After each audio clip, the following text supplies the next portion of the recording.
So, what I have been concerned about over the last couple of weeks is now reality. USC forgets how to tackle. I knew their defense wasn't great, but I did not expect them to wet the bed like this in the second half against Utah.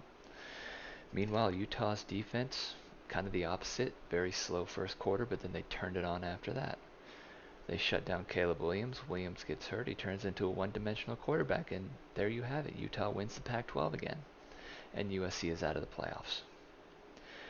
So now the playoff committee has to go back to the drawing board, and the discussion is now more serious when it comes to Ohio State and Alabama.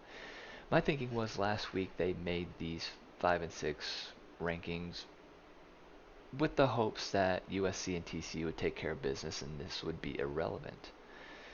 So now you have Alabama fans thinking they have hope. You have OSU fans thinking they have hope. Um, but at the same time, we still got to wait for TCU to play tomorrow. And if they lose, then you would figure both Alabama and Ohio State have a chance to both be in, which would be something.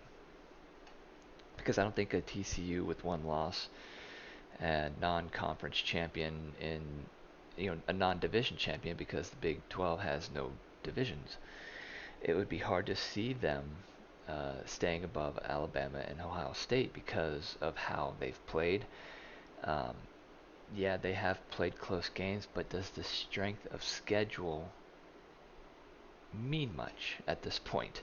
Because obviously it doesn't if they're putting Ohio State above Alabama. So I don't really know what the thought process is with the committee, but you would have to think that even with 2 losses, Alabama is a better team than TCU. You know, Alabama's 2 plays away from being undefeated this season, so they are still very much relevant in this conversation. But at the same time, can Alabama jump an Ohio State team when both teams haven't played? And the answer to that for me is yes. It has to come down to Purdue. Does Michigan have an emotional hangover from the win at Ohio State to where they stumble and trip up against a Purdue team? I don't see it happening, but if it did, and if Purdue happens to beat Michigan, that really hurts Ohio State's chances due to that strength of schedule. Because you'd rather have Michigan floor Purdue and basically ride the coattails into the number 4 spot than to have Purdue somehow miraculously take down the Wolverines, and now Ohio State's and everybody else are looking around saying, that was the team that beat Ohio State by 22 in their own backyard. That's a very damaging occurrence for Ohio State if that were to happen.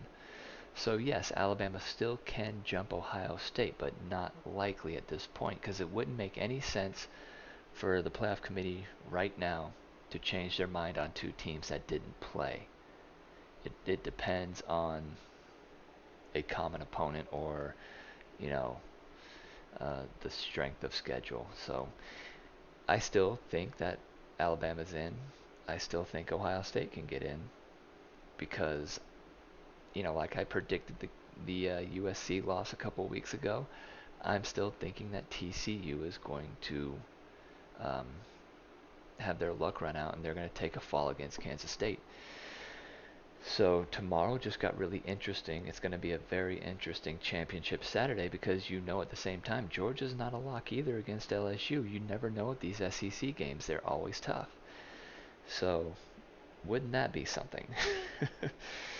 you would have you'd probably have number 1 Michigan against a number 4 Georgia if Georgia loses tomorrow, which may pit an Ohio State team against TCU or Alabama.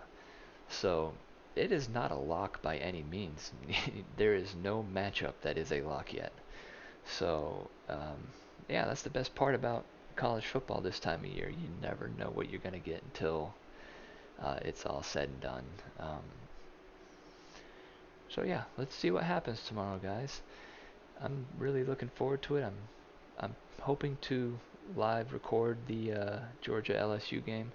We'll see. Gonna be a good matchup. I'm gonna be recording afterwards anyway, so let's have some fun.